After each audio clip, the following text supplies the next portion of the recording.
किलकारियों के कत्लेआम से बड़ी कोई और कयामत नहीं होती। कायनात को तबाह करने के मंसूबे से कभी जन्नत नसीब नहीं होती। यार बस करो, खुदा का वास्ता। 20-20 साल माँ बाप ने बच्चों को पाला और उनको मारने में इन्हें 20 सेकंड भी नहीं लगाए। पाकिस्तान के पेशावर के आर्मी स्कूल में दहशतगर्दों ने धर्म के नाम पर जो नरसंहार किया है, उसके बाद तो दहशतगर्दी की निंदा के लिए कोई मुकम्मल शब्द भी नहीं मिल रहे हैं। हमारी खास पेशकश अधर्म।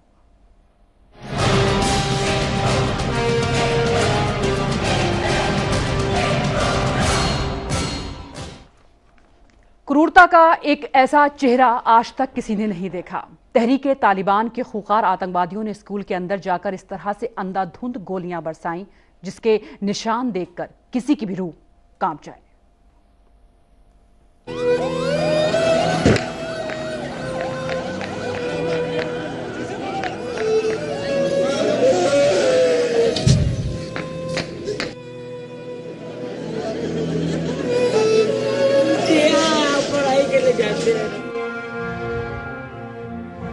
छलनी हुई इन दीवारों की अगर जुबान होती तो कहती कि इसके सीने ने कितनी क्रूरता से गोलियों का दर्द बर्दाश्त किया होगा। जरा कल्पना कीजिए, गोलियां बरसाते वक्त यहाँ मौजूद बच्चों के दिलों पर क्या बीती होगी। जो है वो रूम बताया जाता है कि यहाँ पर वो रूम था और किस तरह तबाही के मनाजिर हैं। 132 बच्चे जो हैं वो यहाँ पर किस तरह कल उनको निशाना बनाया गया, स्टाफ को किस तरह निशाना बनाया गया, वो आप सबके सामने हैं।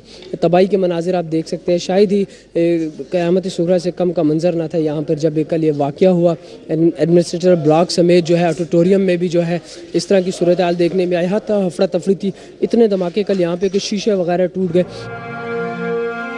जब गोलियां चली तो जाहिर है बच्चे इधर उधर भागे होंगे, लेकिन बेचारे कहां तक भागते। बिखरी हुई चप्पलें, बिखरी हुई किताबें और कॉपियां, बिखरी हुई क्लास की मेज और कुर्सियां, सब उस दरिंदगी की दर्दनाक दास्तां बयां कर रही हैं। अंधाधुंध फायरिंग के बाद अब यहाँ पसरा है केवल सन्नाटा और सन्नाटा। जो बच गए हैं उनके लफ्ज कांप रहे हैं और आंखों में अब भी खौफ समाया हुआ है। उसको जला दिया, फिर वो हमने उसको देखा तो गाड़ी पर हमने नजर हो गए। दहशतगर्द को मौका मिला, वो आ गए, स्कूल के अंदर आ गए। फिर मैं भागते आया, मैम को कहा मैम दहशतगर्द आए। फिर मैम ने कहा कि एक कोने पर बैठ जाओ, सबको एक कोने पर बैठा दिया। फिर एक धमाका हुआ, फिर गोलियों की आवाज़ आई तो फिर मैं बहुत घबरा गया। आतंकवादी हमले में केवल बच्चे ही नहीं मारे गए हैं, बल्कि उम्मीदों का कत्लेआम किया गया है, सपनों का गला रेता गया है। खौफनाक मंजर ने पूरी दुनिया को दहला दिया है। एडमिनिस्ट्रेटर ब्लॉक के अंदर यहाँ पर मौजूद हूँ। यहाँ पर जो है मेन एक मेरे राइट साइड पे जो है ये फीमेल स्टाफ का रूम थे और यहाँ पर मेल स्टाफ का रूम था। इस वक्त आप देख सकते हैं कि यहाँ पे तबाही के मनाजिर आपके सामने हैं, जबकि वो एक जगह जो है वहाँ पे खुद को शमलावर ने खुद को जो है धमाके से। जाहिर है जो बच्चे चले गए वे अब इस दुनिया में कभी नहीं आएंगे, लेकिन इतना तो तय है कि इस वहशियाने दहशतगर्दी और दरिंदगी के खिलाफ अब दुनिया को एकजुट होने का वक्त आ गया है, ताकि आतंक का जड़ से सफाया करने का कोई कारगर रास्ता निकाला जा सके। समय के लिए ब्यूरो रिपोर्ट।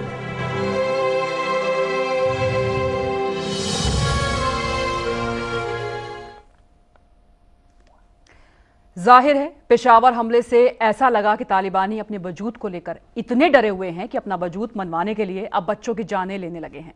आखिर क्यों कर रहे हैं तालिबानी ऐसा? इसी मुद्दे पर विस्तार से चर्चा करने के लिए हमारे साथ पटना से जुड़ रहे हैं सुरक्षा मामलों के जानकार एसपी सिंह, लखनऊ से हैं सामाजिक कार्यकर्ता शाइस्ता अंबर, स्टूडियो में हैं पूर्व राजनयिक जेके त्रिपाठी, इमाम काउंसिल ऑफ इंडिया के प्रेसिडेंट मकसूदुल हसन कासमी हैं और मनोविश्लेषक डॉक्टर रचना के सिंह हैं, जानी मानी डॉक्टर हैं। उनसे भी हम जानने की कोशिश करेंगे जो वापसी हुई है, जिन बच्चों की उनकी हालत के बारे में जानेंगे उनसे। लेकिन सबसे पहले मैं रुख करूंगी त्रिपाठी साहब का। त्रिपाठी साहब, इसको कैसे आप देख रहे हैं, इस हादसे को, इस घटना को, और क्या कहना चाहेंगे आप? किस तरीके से पाकिस्तान का सिस्टम काम कर रहा है, किस तरीके से फंक्शन कर रहे हैं उसकी जो तमाम, जो हम सेना की बात करें या सरकार की बात करें? देखिए, बहुत ही दर्दनाक हादसा है और ये साबित करता है कि वहाँ की हुकूमत जो है वो नाकाम रही है इस तरह के हादसों को रोक सकने में या रोक सकने की कोशिश करने में। और कहीं न कहीं हुकूमत की भी जिम्मेदारी इसमें ये इस तरह से बनती है कि यही हुकूमत थी जिसने अमेरिका के साथ मिलकर रूस को अफ़गानिस्तान से भगाने के लिए तालिबान को जन्म दिया था, और वही तालिबान अब भस्मासुर की तरह पाकिस्तान के आवाम को ही खा जाने पर उतावला है। ये बड़ी शर्मनाक बात है। अगर शुरू से ही पाकिस्तानी हुकूमत ने ये सोचा होता कि इसका क्या अंजाम होगा तो शायद आज स्थिति कुछ दूसरी होती। बिल्कुल, चलिए शुरुआत हम यहाँ से कर रहे हैं। जिस तरीके से त्रिपाठी साहब ने अपना पॉइंट रखा है यहाँ पर कि जिस तरीके से पाकिस्तान में ये सब घटनाएं घट रही हैं, अब कैसे काबू इस पर पाया जाएगा? क्या पाकिस्तान इसके ऊपर कोई कदम उठाएगा, या पाकिस्तान में हम सियासी तौर पर भी कोई चेंज देखेंगे, कुछ पॉलिसी चेंज भी देखेंगे, कोई नीति में परिवर्तन आएगा या नहीं आएगा, कि वही का वही ऐसे ही होगा और ये इस तरह की घटनाएं बढ़ती रहेंगी? एक बार फिर से हम रुक करते हैं एसपी सिंह साहब का, उनसे हम बातचीत करते हैं। सिंह साहब, आप इस पर क्या कहेंगे? पहला रिएक्शन मैं आपका जानना चाहूंगी।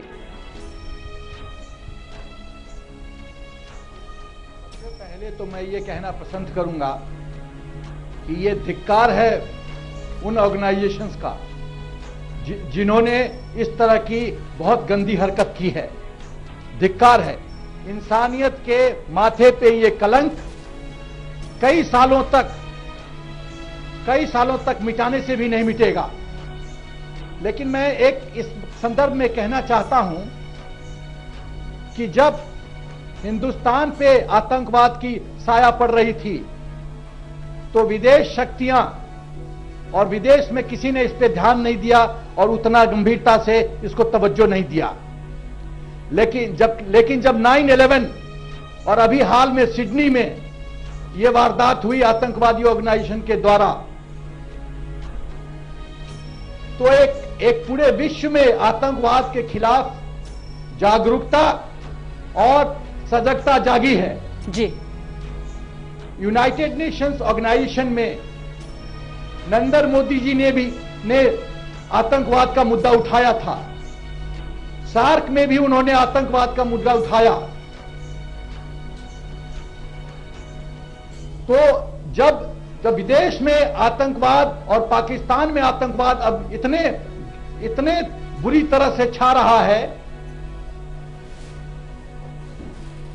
तो एक नई जागरूकता पैदा हुई है। एक नई जागरूकता पैदा हुई है, बिल्कुल सही फरमा रहे हैं आप सिंह साहब। लेकिन जो हम यहाँ पर देख रहे हैं, जो सोशल साइट्स पर, ट्विटर पर, और ये लगातार जो लोग कहने की कोशिश कर रहे हैं, ब्लैक डे के तौर पर उन्होंने ट्विटर पे अपने मैसेज दिए हैं। उन्होंने कहा है कि हम साथ हैं, पाकिस्तान के साथ हैं। और ये सिडनी का जो वाकया हुआ उसके बाद से सिलसिला शुरू हुआ कि एक दूसरे का साथ आवाम है, जनता है, ये बताने की कोशिश की है। और जो जड़ें हैं, और जिस तरीके से पाकिस्तान लगातार ये कह रहा है कि वो खात्मा कर रहा है आतंकवाद का, 6 महीने से उनका ऑपरेशन भी चलाया जा रहा था, लेकिन वहां पर भी कई तरह की ऐसी चीजें निकल कर आ रही हैं सामने कि आखिर किसका खात्मा कर रहे हैं, किसका साथ दे रहे हैं, ये समझ ही नहीं आ रहा है। फिलहाल कुछ तस्वीरें हम दिखाना चाहेंगे अपने दर्शकों को। वो 7 आतंकवादी जिस तरीके से स्कूल के अंदर दाखिल हुए हैं और जो उन्होंने कत्लेआम वहां पर किया है, उनकी तस्वीरें कुछ सामने आई हैं, और ये उनकी तस्वीरें ये आपके सामने हैं। ये वही आतंकवादी हैं जिन्होंने स्कूल में जिस तरह दरिंदगी से बच्चों का कत्लेआम किया, और ये पूछ कर कि वो क्या सेना में हैं, उनके पापा, उनसे पूछा गया और उसके बाद उन्हें गोली मारी गई। और जो बच्चे वाकया बता रहे हैं और जिस दर्द से गुजर रहे हैं और जिस मनोस्थिति से गुजर रहे हैं, वो बयान करने के काबिल नहीं है। और ये तमाम जो लोग हैं, जनता है, वो इसका बहिष्कार करती है। जिस तरीके से तालिबानों ने डरपोक हरकत की है, जिस तरीके से उन्होंने बच्चों को टारगेट किया है अपना वजूद बताने के लिए, जो हम इस कार्यक्रम में रख रहे हैं इस बात को कि अपने वजूद को बताने के लिए कि वो भी हैं यहाँ पर, सेना उनका कुछ नहीं कर पाएगी। और उन्होंने बच्चों को टारगेट करके जिस तरीके से कत्लेआम किया, जिस दरिंदगी से उन्हें मारा है, ये उनकी तस्वीरें हैं। मेरे साथ मकसूद हसन साहब हैं, मैं उनसे जरूर इस पर जानना चाहूंगी। मकसूद साहब, ये कैसा इस्लाम है जो तालिबान ढो रहे हैं? क्योंकि किताबें पढ़ने वाले तो ये कहते हैं कि ये ना तो इस्लाम है और ना ये जिहाद है।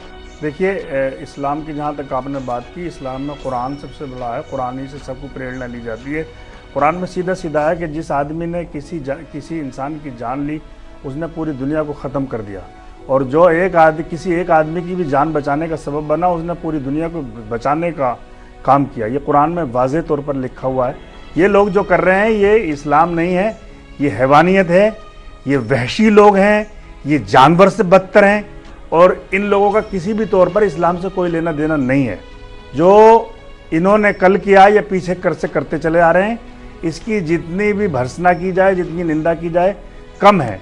दरअसल परेशानी ये है कि पाकिस्तान में अभी जैसे पीछे से कहा कि इन्होंने अफगानिस्तान में रूस को ख़त्म करने के लिए उनको तैयार किया। आतंकवाद एक इतनी बुरी चीज़ है, एक ख़तरनाक चीज़ है, जिसको सांप, ये सांप की तरह जिसको आप दूध पिलाते हो फिर आपको ही काटता है। अब अमेरिका ने उसामा बिन लादेन को तैयार किया अपने मकसद के लिए, अफगानिस्तान के लिए, उसने उसी के लिए उसे काटने लगा। अब इसी तरह से ISIS जो सीरिया में है, वो भी अमेरिका, सऊदी अरब और कई लोगों ने तैयार किया, वो उन्हीं के लिए परेशानी खड़ा कर रही है। इसी तरह से तालिबान है। तालिबान के सिलसिले में मैं एक बात ये कहता चलूँ कि पाकिस्तान वाले जो कश्मीर का रोना रोते हैं और पाकिस्तान जो इंडिया का कश्मीर है उसके लिए रोना रोते हैं, बार बार ये सोचने का मकाम है कि आपसे अपना हाल तो समझ नहीं, अपना मुल्क तो समझ नहीं रहा, उसमें यह हाल है कि बच्चे तक, औरतें तक महफूज नहीं है। कोई दिन ऐसा नहीं, रमजान का महीना जो सबसे पवित्र माना जाता है, वो कुरान में है कि यह अमन व अमान का महीना है, लेकिन इस पाकिस्तान में अफगानिस्तान में रोजाना हम टीवी पर लोगों की लाशें देख रहे हैं। लेकिन ये मैं सवाल एक बात और कह दूं कि ये कश्मीर का राग, क्या कश्मीर को भी इनको सोचना चाहिए, कश्मीर को भी अपने साथ करके ये उसी की तरह करेंगे वहां भी? तो इनसे अपना मुल्क नहीं संभल रहा। अब हमारे देश के प्राइम मिनिस्टर ने बड़ी अच्छी बात कही कि गम के इस वक्त में हम उनके साथ हैं और उनकी हर तरह से मदद करना चाहिए।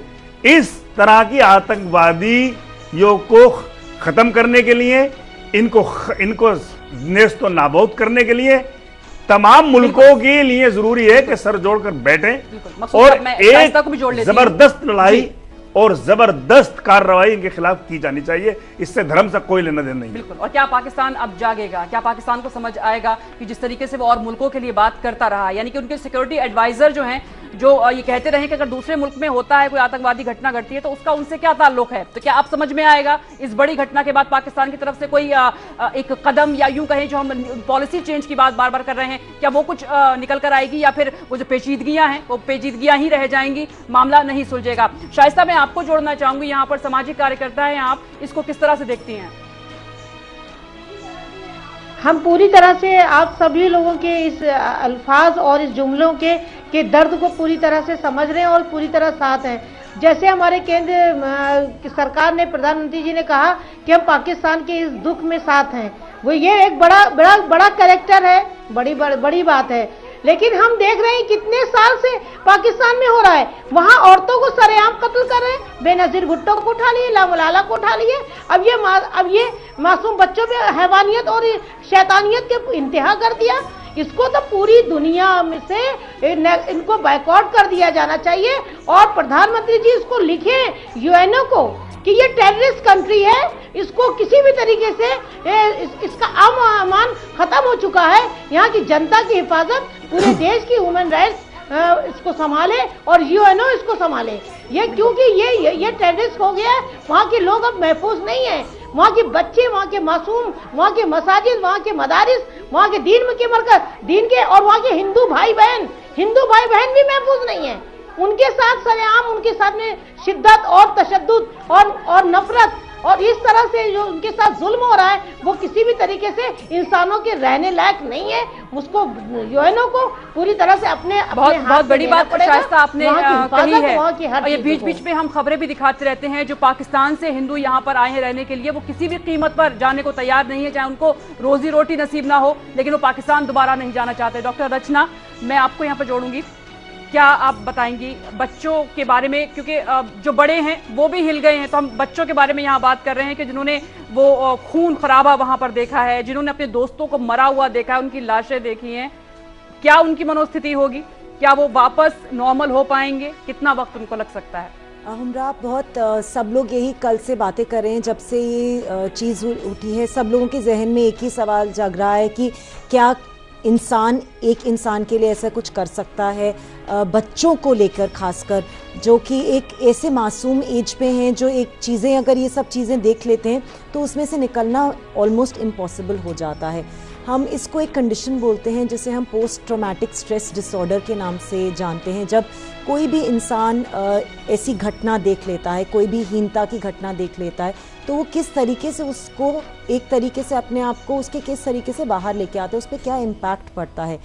इसमें एक तो इम्पैक्ट पड़ता है जो एक अक्यूट इम्पैक्ट है, जो एकदम सडन इम्पैक्ट पड़ता है, यानी कि जैसे एकदम दहशत हो जाना, डर जाना, रोना, चिल्लाना या एकदम सहम जाना, समझ न आना कि क्या करें क्या ना करें। एक तो ये एकदम अचानक से जो इम्पैक्ट होता है, और एक इम्पैक्ट है जो चलते रहता है, जहन में जो चीज़ बैठ जाती है, जैसे नाइटमेयर्स में डेवलप होना, बच्चों की रोना, अंदर से परेशान हो जाना, डिप्रेशन में डेवलप हो जाना, एंग्जाइटी में डेवलप हो जाना, नींद ना आना, बहुत सारी ऐसी चीज़ें हैं जो आगे जाके इनको परेशान करेंगी।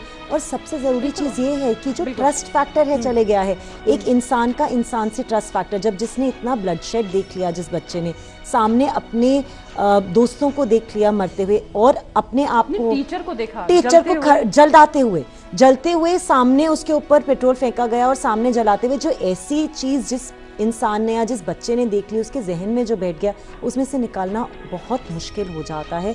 थेरेपी, बहुत डीप थेरेपी की ज़रूरत होती है ऐसे बच्चों के लिए, ऐसे इंसानों के लिए, इस चीज़ में से निकलने के लिए। वो तो बिल्कुल मासूम हैं, बिल्कुल बच्चे हैं, 4 से 16 साल के ये बच्चे हैं जो कि क्या सोच रहे होंगे, जो सही भी हुए हैं, जो घर चले गए हैं, क्या उनकी हालत होगी, शायद अंदाजा लगाना बहुत मुश्किल है। अंदाजा मुश्किल है, कॉम्प्रिहेंशन मुश्किल है, क्योंकि बच्चे कॉम्प्रिहेंड नहीं, एडल्ट्स तो फिर भी कुछ कॉम्प्रिहेंशन कर सकते हैं। इस वजह से हम आज सब इकट्ठे बैठे हैं। मैं यहाँ पे एक छोटा सा ब्रेक ले रही हूँ, फौरन हाजिर होते हैं। ये चर्चा लगातार जारी रहेगी, हमारे खास मेहमान मौजूद हैं हमारे साथ।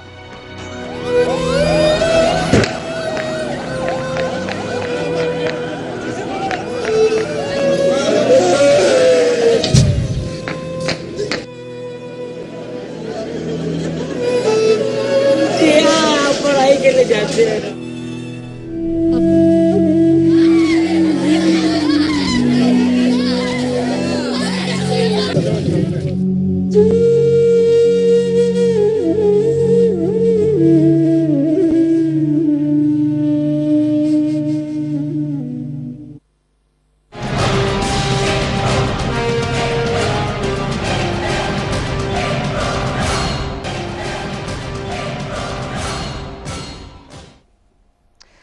बच्चों की हत्या पर पाकिस्तान में ही नहीं बल्कि पूरी दुनिया में उदासी है, सख्ते में है लोग। मासूमों के साथ हुए वहशियाना कत्लेआम से लोग अपने आंसू नहीं रोक पा रहे हैं। पाकिस्तान और भारत दोनों जगहों पर बच्चों ने अपने साथियों के साथ मौन रखा और भारत की संसद में भी 2 मिनट का मौन रखा गया।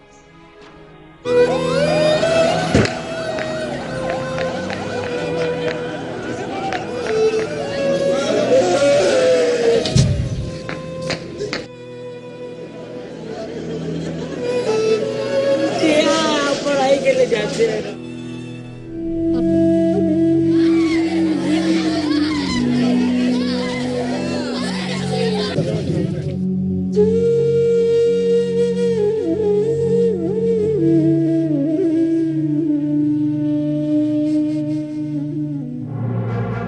सत्रह दिसंबर पाकिस्तान में सुबह आंसुओं का सैलाब लेकर आई है।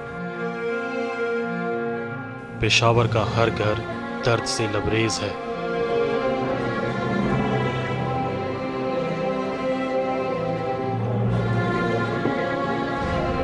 शहर में सन्नाटा पसरा है, सड़कें सूनी है, पाकिस्तान में हर आंख नम है। दुख इतना बड़ा है कि शब आंसू बन गए हैं।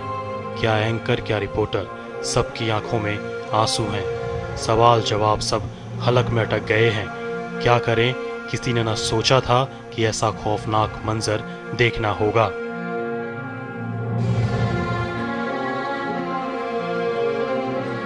एक ऐसी खबर की भी रिपोर्टिंग करनी पड़ेगी जहां छोटे छोटे मासूमों के जनाजे सवाल कर रहे हैं कि आखिर उनका गुनाह क्या था। दुनिया की एक से एक संवेदनशील खबरें पढ़ने वाली न्यूज एंकर अपना जज्बा नहीं खोती, लेकिन एक साथ 132 मासूमों के गोलियों से छलनी चेहरे उनकी रुलाई ना रोक सके। ये लम्हा जंग के दौरान की जाने वाली रिपोर्टिंग से भी कठिन और दर्द देने वाला है। ये सारे माँ बाप इस बात पे बहुत बड़ा दिल भी है, लेकिन हम मुसलमानों को पता है कि शहादत का रुतबा कितना बड़ा। हर माँ को मैंने ये कहते हुए सुना है, हमारा बेटा शहीद है। बेशक इसमें दो राय है ही नहीं। खबर नबीसों के गले भराए हैं। मासूमों के जनाजों ने हर शख्स को झकझोर दिया है। हर कोई इंसानियत के दुश्मनों को कोस रही है। My family and I are heartbroken after hearing the news that more than 100 innocent children and teachers have lost their lives in this recent attack on a school in Peshawar. And we stand with all those families and all those children who are injured right now and who are suffering through this big trauma. And now it is time that we unite, and I call upon the international community, leaders in Pakistan, all political parties and everyone, that we should stand up together and fight against terrorism, and we should make sure that every child gets safe and quality education. Pakistan के हर school में आज खामोशी है।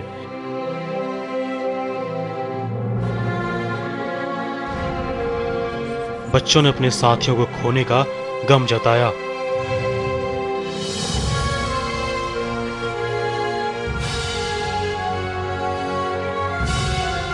मातम की इस घड़ी में मौन शक्ति देता है, इसलिए प्रधानमंत्री नरेंद्र मोदी ने भारत के स्कूलों में भी पेशावर हमले के खिलाफ श्रद्धांजलि देने और मौन रखने का कार्यक्रम करने को कहा।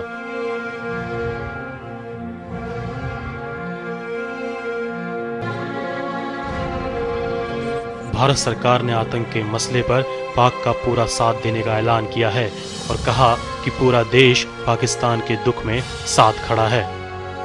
संकट के इस समय में हमने सीमाओं और विवादों से ऊपर उठकर शोक संतप्त परिवारों के प्रति अपनी गहरी संवेदना व्यक्त की और उन तक अपनी संवेदना पहुंचाई। प्रधानमंत्री मोदी जी ने देर रात स्वयं पाकिस्तान के प्रधानमंत्री नवाज शरीफ से बात की और उन्हें बताया कि भारत के लोग इस हृदय विदारक समय में पाकिस्तान के लोगों और शोक संतप्त परिवारों के दर्द और उनके अवसाद में बराबर के साझीदार हैं और संकट के इस समय में उनके साथ एकजुटता के साथ खड़े हैं।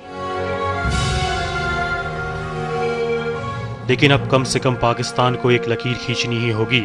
आतंक और आतंकी हर हाल में माहौल खराब करते हैं। उनका मकसद दहशत फैलाने और बेगुनाहों का कत्ल करने के अलावा कोई और उसूल नहीं होता। ऐसे में 132 बच्चों की कुर्बानी बेकार नहीं जानी चाहिए और पाकिस्तान को अपनी सरजमी से आतंक की फसल को खुद तबाह करना होगा। समय के लिए ब्यूरो रिपोर्ट। 20-20 साल अपनी मेहनत कर रहे हैं यार, और आने वाले ने 20 मिनट भी नहीं लगाए यार। खुदा का वास्ता है रसूल का करम हो करम, तुमसे फरियाद करते हैं हम, मेरे मौला करम हो करम। और अभी आपने मलाला को भी सुना। मलाला कहती है कि सब यूनाइटेड हो जाएं, सब रिक्वेस्ट कर रही है वो पूरे इंटरनेशनल लीडर्स से, तमाम नेताओं से, लोगों से, संगठनों से कि वो आएँ, एक मंच पर आएँ इसके खिलाफ लड़ाई के लिए। और मलाला के साथ क्या कुछ हुआ ये आप जानते हैं, पूरी दुनिया जानती है कि उसको किस बर्बरता से उसके साथ पेश आए तालिबान, गोलियां मारी उसको। अभी हाल में उसको नोबेल प्राइज़ भी मिला है। मकसूद साहब कुछ कहना चाह रहे थे आप इस दौरान? मैं ये कहना चाह रहा हूँ मलाला को, जैसे इन्होंने स्कूल पर बमबारी करके एक बार वो संकेत देने की कोशिश की है कि वो स्कूल में मॉडर्न एजुकेशन के ये लोग खिलाफ हैं, ये जालिम खिलाफ हैं। परेशानी ये है कि पाकिस्तानी सरकार टेररिज्म के खिलाफ कभी संजीदगी से काम नहीं करती, संजीदा कदम नहीं उठाते। अब देखिए जिस इलाके में ये बमबारी हुई है, जिस इलाके में ये हमला हुआ है, बच्चों को मारा गया है, उस इलाके पाकिस्तान के इमरान खान साहब की पार्टी की सरकार है और ये इमरान खान साहब अभी तक बाकायदा तालिबान, पाकिस्तान तहरीक तालिबान की हिमायत करते रहे हैं, हिमायत करते रहे और इनका कोई ज़बरदस्त बयान नहीं आया। पाकिस्तान में ज़बरदस्त जो ख़तरनाक तरीन टेररिस्ट हाफिज सईद है, उसने कोई कंडेमनेशन, हमने आज तक उसे कोई कंडेम नहीं किया, उनने कोई कंडेम नहीं किया। जो हाफिज सईद जिसका नाम है वो इतने खतरनाक आतंकवादी हैं कि उनसे मिलना और वो उनकी श्रेय है। और अफसोस की बात यह है कि मैं एक बात और कह दूं, हमारे देश तक से ऐसे ड्रीडेड टेररिस्ट से लोग मिलने के लिए गए और इस देश में भी ऐसी तंजीमें हैं जिन्होंने उस मिलने वाले को, जो यहाँ से हाफिज सईद से जाकर के मिल के आया, उसकी कोई कंडेम नहीं किया, कोई मजम्मत नहीं की। सवाल यही मैं यही कह रहा हूँ कि कभी जोड़ तोड़ से आतंकवाद पनपा है और अब सबके लिए ये मुश्किल बन चुका है। हमारे साथ एसपी सिंह साहब भी हैं पटना से। सिंह साहब, कुछ कहना चाह रहे थे आप? मैं ये कहना चाहता हूं कि मैं इस पाकिस्तान के इस दुखद घड़ी पे अपने शब्दों से उनके घाव पे नमक नहीं छिड़कना चाहता, लेकिन मेरा प्रयोजन यह है कि मैं पाकिस्तान को अपील करना चाहता हूं कि वो अपने अंतःकरण में देखें कि जिस आतंकवाद का उन्होंने रास्ता लिया, जिस बबूल को उन्होंने खेती में रोपा, आज वही बबूल उनको चुभा रहा है। जो बैड टेररिज्म और गुड टेररिज्म की वो परिभाषा लेके चल रहे थे, आज बैड टेररिज्म उनको डस रहा है। मैं अपने आपके मीडियम चैनल के माध्यम से आप कुछ सुझाव देना चाहता हूं कि अंतर्राष्ट्रीय स्तर पे यूनाइटेड नेशंस ऑर्गेनाइजेशंस को चाहिए कि तुरंत फौरन ही एक स्पेशल मीटिंग बुलाया जाए, कन्वीन किया जाए और एक स्पेशल रिजोल्यूशन किया जाए जिसमें इस वारदात को कंडेम किया जाए। एक international team, composite international team बनाया जाए जिसमें पूरा आइडेंटिफाई किया जाए कि कौन कौन आतंकवादी। सिंह साहब, लेकिन ये मसला इतना जटिल है। कम्युनिकेशन जी, ये अच्छा है कि आप जो मैसेज दे रहे हैं वो हम अब पूरा सुनेंगे आपसे। बहुत जटिल मसला है ये। क्या वाकई में पाकिस्तान ऐसा चाहता है? त्रिपाठी साहब, आपने क्या देखा है? जिस तरीके से वो एक्शन की उन्होंने बात की है, 6 महीने से वो आतंकवाद के खिलाफ लड़ रहे हैं, आतंकवादियों को मारा है, ये कहना है सेना का। उन्होंने 1800 से ज्यादा आतंकवादियों को मारा है। फिर हक्कानी ग्रुप कैसे सक्रिय है अफगानिस्तान में? किस तरीके से हक्कानी ग्रुप है? किस तरीके से, जैसा कि अभी मकसूद साहब ने भी कहा कि जो इमरान खान की पार्टी है वो किस तरीके से सपोर्ट करती है? हाफिज सईद की रैलियों के लिए गाड़ियां, रेलगाड़ियां उसे कैसे मिल जाती हैं उसके समर्थकों को एक जगह से दूसरी जगह लाने के लिए? तो ये सब तमाम मसले हैं वहां पर। In fact Imran Khan has not even given a proper statement against Taliban, he has not even used the word Taliban. बिल्कुल। देखिए, पिछले 20 साल से अगर आप देखें तो पाकिस्तान में आतंकवाद बढ़ने के पीछे आर्मी का हाथ रहा है। आर्मी के लोग, सारे नहीं, आर्मी के कई लोग, एक बड़ा तबका आर्मी का और आईएसआई का एक बड़ा तबका जो है वो इनका हिमायती रहा है आतंकवादियों का। और इसलिए और चूंकि सरकार प्रत्यक्ष या परोक्ष रूप में आर्मी की होती है, इसलिए ये बड़ा मुश्किल लगता है कि नवाज शरीफ इसमें कुछ खास कर पाएंगे। लेकिन कहते हैं कि जो जनरल कियानी थे वो और अब के जो चीफ हैं उनमें बहुत जमीन आसमान का फर्क है। लेकिन एक फर्क जो ये दिख रहा है, पहले क्या था कि पहले पाकिस्तान की आवाम को भी काफ़ी तादाद में बरगला दिया जाता था, भरमा दिया जाता था और कई लोग ये सोचते थे कि ये आतंकवादी जो हैं ये जिहादी हैं, ये मजहब के लिए लड़ रहे हैं। लेकिन कल जब ये घटना हुई है, जब मासूम बच्चों को, निर्दोष बच्चों को बिना किसी बात के मार डाला गया, तब पाकिस्तान का आम आदमी भी ये सोचने पे मजबूर हो गया है कि ऐसे संगठन फ़ायदेमंद नहीं, इनसे निपटना जरूरी है। उस दबाव के चलते, आवाम के उस दबाव के चलते हो सकता है नवाज शरीफ आर्मी को ये समझाने में कामयाब हो जाएं कि आतंकवादियों को पनाह देना या आतंकवादियों का समर्थन करना उचित नहीं है। जी, policies have to be altered and also जो ये बोल रहे हैं, see actually it is just because of the insecurity, they are just trying to make an impact, the terrorists are just trying to make an impact just because of the insecurity, to just come across to the world to say that here is what हमारे खिलाफ 6 महीने से जो operation चल रहा था उसका नाकामयाब है, उसका कोई लिंक नहीं है या नाकामयाब है। एक बात और कह दूं कि पाकिस्तान का हर आदमी आतंकवाद का समर्थन नहीं करता शुरू से ही। वहाँ की मीडिया भी बाकायदा बहुत ज्यादा, अभी आपको याद होगा अजमल आमिर कसाब को जब पकड़ा गया था और जब लोग ये कह रहे थे कि वो कुछ लोग कहने लगे थे वो पाकिस्तानी ही नहीं है, पाकिस्तान का एक न्यूज चैनल ही गया था जो उसके घर पहुंच गया था और उसने ठुकराया था सब जो लोगों को झूठा साबित किया था कि वो आदमी पाकिस्तानी है। रैशनल सोच हम कह सकते हैं और ऐसा नहीं है कि उसने खुद दरकिनार कर दिया है। वो पिछले 6 महीने से वो और ज्यादा बढ़ रही है और खुलेआम लोग इस तरह की सोच रखने वाले और इस तरह के दरिंदों के खिलाफ आवाजें उठा रहे हैं। और अब एक वक्त आने वाला है कि ये बिल्कुल ही सबसे ज्यादा ऊंचाई पर पहुंच चुका है, इसके बाद इसको नीचे गिरना है और खत्म होना है। एक्चुअली आप वर्बलाइज कर रहे हैं। थोड़ी देर के लिए यहाँ पर रुकना होगा, टाइम बहुत कम है, हम फौरन हाजिर होते हैं, इस चर्चा को हम आगे बढ़ाएंगे।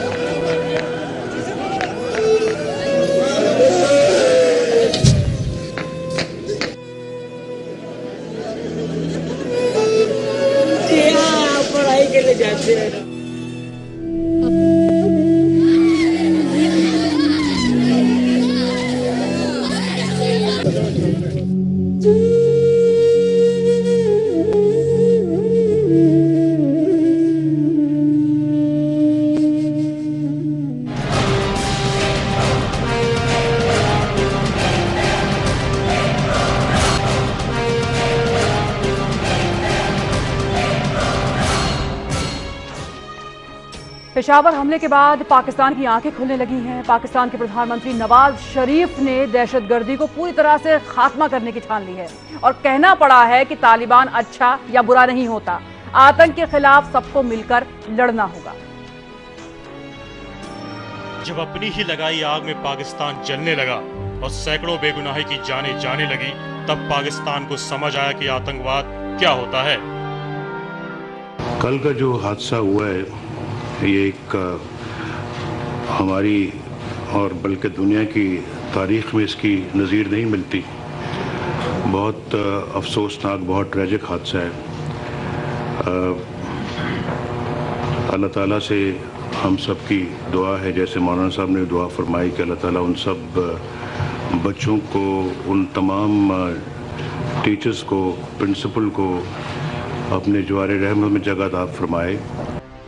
नवाज शरीफ हो या पाकिस्तान के पूर्व शासक परवेज मुशर्रफ या कोई और, जब भारत चीख चीख कर कहता रहा कि पाकिस्तान अपनी सरजमी पर पनप रहे आतंकवाद पर लगाम लगाए, तब पाकिस्तान भारत से सबूत मांगता रहा, आतंकवादियों के खिलाफ कार्रवाई से कन्नी काटता रहा। लेकिन अब पाकिस्तान सबके साथ मिलकर आतंकवाद के खिलाफ जंग को जीतना चाहता है। बहुत कुर्बानियां दी हैं इस मुल्क ने वॉर ऑन टेरर के, और इसमें जहाँ तक इंसानी जाने हैं वो भी हज़ारों में हैं, और जो पाकिस्तान को जो मुआशी नुकसान पहुँचा है वो भी यकीनन बहुत हंड्रेड्स ऑफ बिलियन डॉलर्स में वो भी जाता है। तो पाकिस्तान ने बड़े भारी ज़ख्म उठाए हैं, बहुत इस पे कुर्बानियाँ दी हैं। तो मैं ये समझता हूँ कि कुर्बानियाँ किसी तौर के ऊपर रायगा नहीं जानी चाहिए। पेशावर बाल संहार के बाद पाकिस्तान में हुकूमत की चेतना नई करवट ले रही है। पाकिस्तान प्रधानमंत्री नवाज शरीफ को आतंकवाद से जुड़े मामलों में सजाए मौत पर लगे बैन को हटाना पड़ा है। भारत ने पाकिस्तान के इस दर्द को शिद्दत से एहसास किया। संसद से लेकर स्कूलों तक में मारे गए बच्चों को श्रद्धांजलि दी गई। दुनिया को एकजुट होकर के इनके खात्मे के लिए आगे बढ़ना होगा। निश्चित तौर से ये पाकिस्तान के लिए भी सबक भी है और संदेश भी है कि ऐसी ताकतें जो ताकतें कि उनके देश में किसी भी रूप में, किसी भी कारण से फली फूली और पनपी, उनका रहना उनके देश में भी कितने ज्यादा खतरा है, कितने ज्यादा चुनौती है। दुनिया में अपना कंट्री नहीं, पूरे दुनिया में कोई मजहब ये नहीं कहता जिस तरीके की कल घटना हुई है कि इस तरीके की घटना करके निर्दोष बच्चों को मारा जाए। It's a very sad thing happened in Pakistan. It should be condemned by international community. Need is, now the international community should. जाहिर है भारत भी चाहता है कि दुनिया से आतंकवाद खत्म हो। इसके लिए आतंकवाद पीड़ित देशों को एकजुट होने की जरूरत है। लेकिन अहम सवाल अब यह है कि आखिर क्या चाहता है तालिबान? आखिर तालिबान का मकसद क्या है? तालिबान किसके खिलाफ लड़ाई लड़ रहा है? तालिबान को पाकिस्तान मजहब की आखिर कितनी चिंता है? क्या यही है इस्लाम की लड़ाई? क्या यही है मुसल्लम ईमान का इंसानी फर्ज? सवाल है कि दुनिया में कौन सा मजहब मासूम और महिलाओं पर हमले की इजाजत देता है। समय के लिए ब्यूरो रिपोर्ट। और हमारे साथ तमाम मेहमान बने हुए हैं। एसपी सिंह साहब, आप कुछ पहले कहना चाह रहे थे और अभी आपने सुना होगा नवाज शरीफ को कि उनके कुछ अल्फाजों में कुछ तब्दीली दिखाई दे रही है थोड़ी बहुत। मैं बहुत साफ शब्दों में एक चीज कहना चाहता हूं कि क्या पाकिस्तान ये कसम खाती है कि वो आतंकवाद, पाकिस्तान को पूरी तरह से आतंकवाद से मुक्त करेगी? क्या पाकिस्तान के आईएसआई और मिलिट्री ये कसम खाती है कि आतंकवाद के जो जो निशान हैं, प्रेजेंस हैं पाकिस्तान में, उसको पूरी तरह से ध्वस्त कर देगी? क्या मुजफ्फराबाद और कोटली में जो उनके आतंकवाद के ट्रेनिंग सेंटर हैं उसको हटा दिया जाएगा? क्या दाऊद इब्राहिम या हाफिज सईद को हिंदुस्तान हैंडओवर किया जाएगा? यह सब प्रश्नों का सवाल पाकिस्तान को सोचना पड़ेगा, क्योंकि यदि जब भी छोटा भी बबूल का पेड़ रहेगा पाकिस्तान में आतंकवाद का, तो बबूल काटेगा, कभी पाकिस्तान को, कभी हिंदुस्तान को, कभी विदेश के दूसरे देशों को। शाइस्ता, आप कुछ बोलना चाहेंगी? जी, मैं समझ रही हूँ, मैं पूरी तरह से इस बात के लिए परेशान भी हूँ और गमज़दा भी हूँ कि ये सिर्फ पाकिस्तान और हिंदुस्तान की बात नहीं है। आसपास जितने भी ये देश हैं, पाकिस्तान, अफगानिस्तान, बांग्लादेश, हिंदुस्तान, ये सब इस तरह के कट्टरपंथी और तालिबानी मिजाज के लोग जो इस्लाम का परचम उठा उठा के कहते हैं मैं सिर्फ मुसलमान हूँ, तो इनको कोई ना कोई तरीके से हमारे उलमाए दीन इनको बायकॉट करें। हमारे उलमाए दीन पूरी दुनिया के जितने उलमाए दीन हैं इनको बायकॉट करें, इनको किसी भी तरीके से। शाइस्ता, हमारे साथ मकसूद साहब हैं, मैं उन्हीं से ये सवाल जरूर पूछूंगी। आपने जो बात उठाई है कि क्यों नहीं मकसूद साहब एक ही ज्वाइंट वेंचर पर आप लोग आए और इस तरह का मैसेज आप लोगों की तरफ से जाए, क्योंकि अभी तक ऐसा हुआ नहीं है। देखिए, असल में बात यह है कि हमारा मीडिया भी जो सही बात है उसको बताता नहीं है। बहुत सी बार ये कोशिश की गई है, कहा गया है, दारुल उलूम देवबंद का एक फतवा आया है सीधा साधा तहरीम के खिलाफ, बहुत ही ज़्यादा कम्प्रहेंसिव, कि इस्लाम से कोई ताल्लुक़ नहीं है, जो लोग बेगुनाहों की जान लेते हैं उनका मुसलमानों से दूर दूर तक का भी वास्ता नहीं है। ये देवबंद के मुफ्तियों ने मुत्तफिक होकर के ये फतवा दिया है। और अब भी मैं फिर कहूँगा कि अभी वक्त है और सब मिल करके, जैसे शाइस्ता कि इंडिया, पाकिस्तान, बांग्लादेश, अफगानिस्तान, ईरान और इराक और सब जगह ये मुफ्ती सब मिल करके बैठे और एक बार और यूनाइटेड और मुत्तफिक तौर पर ये कहें कि जो बेगुनाहों की जान लेता है उनका मुसलमानों से कोई ताल्लुक नहीं है और उनसे मुसलमान उनका बाइकाट करें।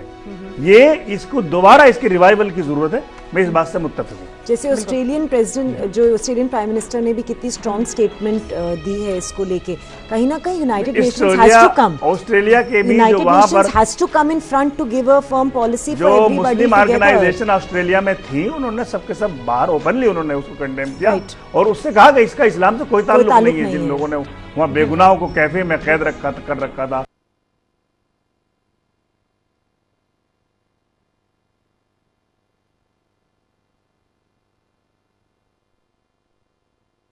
उनके दिमागों को कंट्रोल कर रहा है। अभी हाल में एक वाकया पेश आया जो इंटरनेट के थ्रू मेहंदी नाम का एक शख्स पकड़ा गया है, अब वो गिरफ्त में है, उससे पूछताछ की जा रही है। लेकिन ऐसे कई ऐसे मामले हो सकते हैं और आगे भी कि किस तरीके से आतंकवाद इस्लाम के नाम पर फैल रहा है।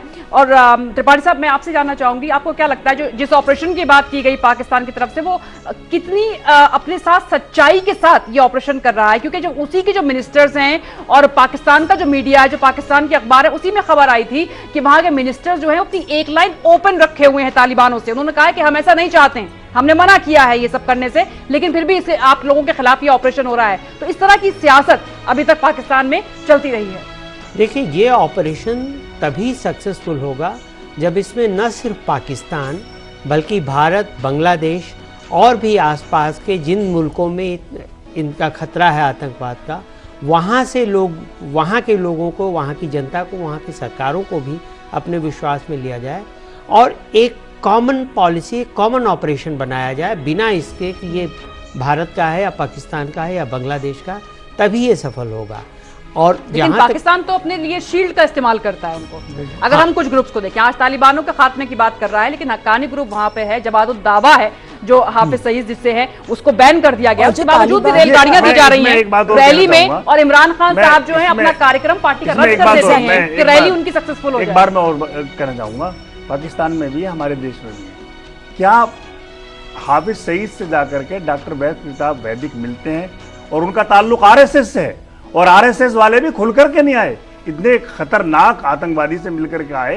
इनको चाहिए था कि एक कड़ा मैसेज देना चाहिए था कि आप सिर्फ हर तरह के आतंकवादी के खिलाफ हैं, और आपका आदमी अगर कहीं जाता है तो उसको अलग करो और उसको बाकायदा कानून के सामने लाया जाए उसके खिलाफ एक FIR भी हमारे देश में नहीं हुई। जो आदमी इंडिया से गया तालिबान का पेरेंट ग्रुप है, that is existent, that is completely existent all over. तो जब तक वो पेरेंट ग्रुप भी अगर कहीं ना कहीं खत्म नहीं होगा, बिल्कुल। लेकिन किस तरीके से, त्रिपाठी साहब मैं आपसे वही सवाल दोहराऊंगी कि क्या आपको लगता है कि जो हम जिस कार्रवाई की बात कर रहे हैं, जिस चेंज की हम बात कर रहे हैं कि पाकिस्तान में क्या कोई चेंज आएगा, जिस तरीके से अगर हम इंटरनेशनल फोरम में देखें तो पाकिस्तान को आइसोलेटेड पाते हैं, उसके कॉम्प्लेक्स हालात की बात हमेशा हम लोग करते हैं, तो क्या अब लगता है आपको कि जो नवाज शरीफ साहब ने आपसे कुछ देर पहले कहा, एक सर्वदलीय बैठक भी हुई कि जो फांसी पर प्रतिबंध हटा दिया जाएगा और कत्ले आम जो हुआ है वो जाया नहीं जाएगा, जो कुर्बानियां हुई हैं वो जाया नहीं जाएंगी, इस पर कितना अमल सच्चाई के साथ पाकिस्तान की सरकार कर सकती है और सेना कर सकती है? देखिए, थोड़ा बहुत अमल तो होगा ही, इसमें कोई संदेह नहीं है, लेकिन ज़्यादा या कोई बड़ा सब्सटेंटिव अमल इस पर अगर आप कहें होगा तो मेरा ये मानना नहीं है, क्योंकि पाकिस्तानी आर्मी और ISI इतनी जल्दी अपने उन मुद्दों को नहीं छोड़ने वाले जो उसके एग्जिस्टेंस का हिस्सा बनते हैं। अगर किसी देश में बाहर से आक्रमण का खतरा न हो या जनता की सुरक्षा का खतरा न हो तो वहाँ की मिलिट्री का कोई उतना ज़्यादा रिलेवेंस नहीं रह जाता, और मिलिट्री को अपना रिलेवेंस बनाए रखने के लिए ये खतरे दिखाने जरूरी होते हैं। इसलिए वहाँ की मिलिट्री मुझे नहीं लगता कि इतनी जल्दी इनका दामन छोड़ेगी, और इसीलिए मुझे नहीं लगता कि बहुत ज़्यादा ही कोई इसमें बड़ा रेडिकल चेंज आएगा पाकिस्तान से। एक्चुअली जो टेररिज्म है, जो रूट्स हैं, दे आर ऑलरेडी इतने इन डेप्थ जा चुके हैं इन लोगों के माइंड्स के अंदर, क्योंकि कंडीशनिंग जो हो रही है बच्चों के माइंड से लेके, क्यों टेररिस्ट, आज 6 लोगों ने ये ऐसी घिनौनी हरकत की और 600 लोग ऐसे हो सकते हैं जो मौजूद हों, आसपास हमारे घूम रहे हो सकते हैं, हमें पता ही नहीं कि क्या चल रहा है, क्योंकि इनकी कंडीशनिंग जो है वो कंडीशनिंग इस तरह से की गई है कि ये अपने आप को सोचते हैं कि ये जो किया है इसकी इन लोगों ने किसी तरह से अपने आप को जस्टिफिकेशन दी हुई है कि जो कर रहे हैं वो बिल्कुल सही कर रहे हैं। नाइंसाफी की, जिन बच्चों के हाथ में किताबें हैं, हथियार नहीं है, लेकिन इस तरह की आवाज़ पाकिस्तान में उठ रही है, इस तरह की आवाज़ पाकिस्तान में उठ रही है, जिहाद पर हाफिज सईद के बच्चे क्यों नहीं पहुंचते? देखिए, ये लोग जितना के हाफिज सईद हैं, उस तरह से मसूद अजहर हैं, तो लोगों को वहाँ पर बात उठ रही है, वो कह रहे हैं कि भाई आप दूसरे के बच्चों का माइंड वॉश करके वहाँ उनको एक आग में धकेल रहे हो, आप खुद क्यों नहीं जाते? क्योंकि माइंड की rationalisation, they have rationalised the mind, क्यों नहीं जाते वहाँ? सही और गलत आप खुद जाके मरो, खुद जाके शहीद हो जाओ। एक छोटा सा ब्रेक यहाँ पर पढ़ना।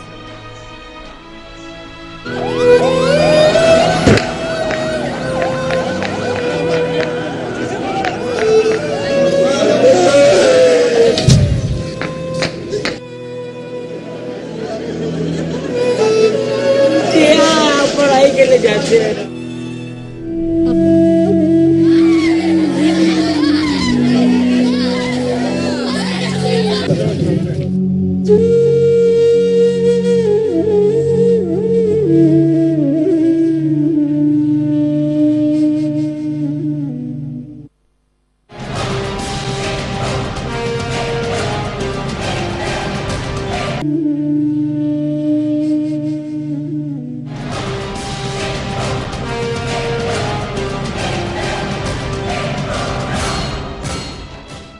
और इस बीच सूत्रों के हवाले से खबर यह है कि आतंकवादी संगठन जमात उद दावा का मुखिया हाफिज सईद और लश्कर तैयबा मिलकर भारत में हमले की साजिश रच रहे हैं। यह हमला अमेरिकी राष्ट्रपति ओबामा के भारत दौरे के वक्त करने की योजना बनाई जा रही है और साथ ही दिल्ली आगरा के बीच हाईवे को भी निशाना बनाया जा सकता है। तो ये सूत्रों के हवाले से ये खबर आ रही है कि किस तरीके से हाफिज सईद अपने मंसूबे बना रहा है और लश्कर तैयबा इसको लेकर किस तरीके से प्लानिंग कर रहा है किसी बड़ी घटना को अंजाम देने की। मकसूद साहब, सबसे पहले मैं आपके पास आना चाहूंगी, ये अभी की खबर आई है सूत्रों के हवाले से।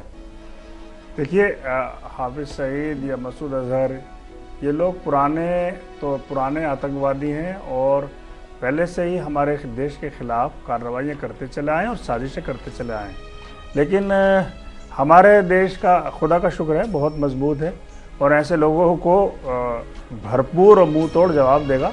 हम तो ये कहेंगे कि आप हमारा पाकिस्तानियों से कहेंगे कि पाकिस्तान वालों हमारे साथ आके मिल जाओ, हमारा देश बचा लेगा आपको, हमारा देश आतंकवादी हमलों से बचा लेगा, वहाँ आर्मी पब्लिक स्कूल जैसे पर कोई हमले नहीं होने देगा। ये हमारा वो है। इस टेररिज्म के मामले पर ये देश एक क्या हिंदू क्या मुस्लिम सबके सब एक हैं, सब मुत्तहिद हैं। मैं ये बात बड़ी सफाई से कह देना चाहता हूँ, क्योंकि कहीं ना कहीं इंसानियत एक रिलीजन है। यहाँ पर हम ना मुस्लिम या हिंदू या क्रिश्चियनिटी किसी की बात नहीं कर रहे, एक रिलीजन जो है वो हम एक इंसानियत, ह्यूमैनिटी की बात कर रहे हैं कहीं ना कहीं, जो कि इन बच्चों के दिमाग में, जैसे हम बात कर रहे थे, पनपने नहीं दिया गया है। बिल्कुल। शाइस्ता, क्या आपको लगता है कि हाफिज सईद को लेकर अब पाकिस्तान के कुछ स्टेटमेंट्स में बदलाव आएगा? नॉन स्टेट एक्टर की बात अभी तक करते रहे हैं, अब तो आज ही उनका स्टेटमेंट एक है कि अच्छा और बुरा तालिबान नहीं होता है, फिर राइट विंग की बात सामने आ जाती है, लेकिन क्या कोई तब्दीली देखेंगे आगे? पहली बात तो ये जो कुछ भी बयान दे रहे हैं वो सिर्फ औपचारिकता में दे रहे हैं। इनके गले में खुद तालिबान फांसी का फंदा डाले हुए है। जरा सा भी ये तालिबान के लिए सख्त होंगे और फांसी का फंदा और किसी तरह से सख्त होने लगेगा। इनके अंदर इच्छा शक्ति नहीं है कि वो दहशतगर्दी के खिलाफ कदम उठाए। इनके अंदर किसी भी तरीके से भी इनकी नीयत नहीं है वो इंसानों की हिफाजत करे। हम तो कहते हैं जिस दिन हमारे प्रधानमंत्री जी एक बात कह दे कि आओ पाकिस्तान वालों, तुम वहां की दहशतगर्दी से तुम परेशान हो, दहशतगर्द वहां तुमको तुम्हारा जिंदगी तंग कर चुके हैं, तुम आ जाओ, मैं तुमको रोजगार, तुमको छत दूंगा। पूरा पाकिस्तान का जो अमन पसंद इंसान होगा वो चला आएगा और पूरा देश, वो जो पूरा टेररिस्ट कंट्री है, उसको यूएनओ अपने कब्जे में लेंगे।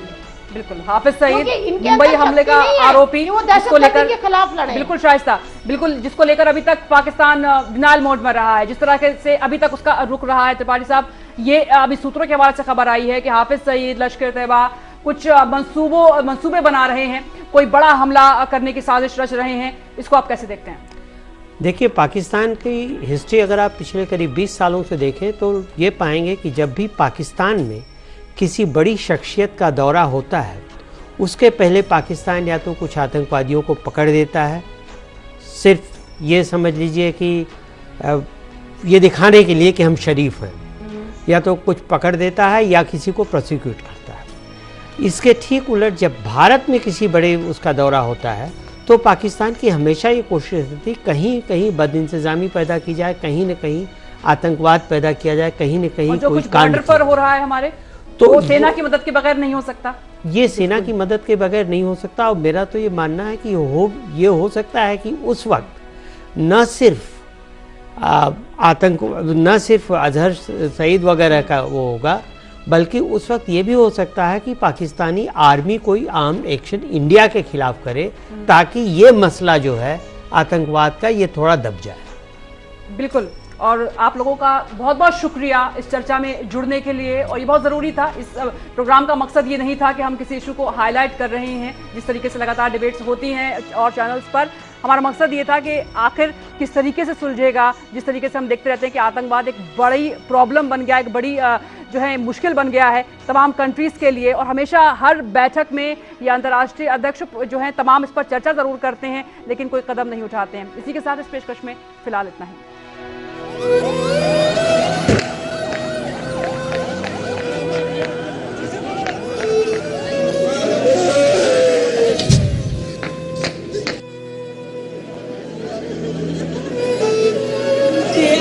पढ़ाई के लिए जाते हैं।